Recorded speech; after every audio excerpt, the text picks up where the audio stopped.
প্লাস্টিকের আড়ালে আলু পাচার, উদ্দেশ্য ভিন রাজ্যে আলু পাচার। এবার কড়া নজরদারি।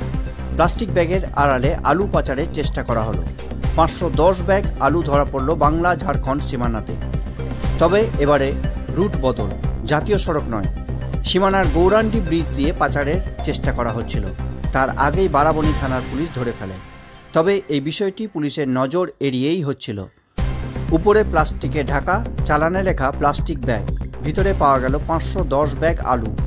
চালক এবং খালাসিকে গ্রেপ্তার করা হয়েছে। আলুগুলি পান্ডুয়া থেকে বিহারের গয়া জেলায় যাচ্ছিল বলে খবর। এই ঘটনার পর সতর্ক হয়ে গেছে আসানসোল দুর্গাপুর পুলিশ কমিশনারেট।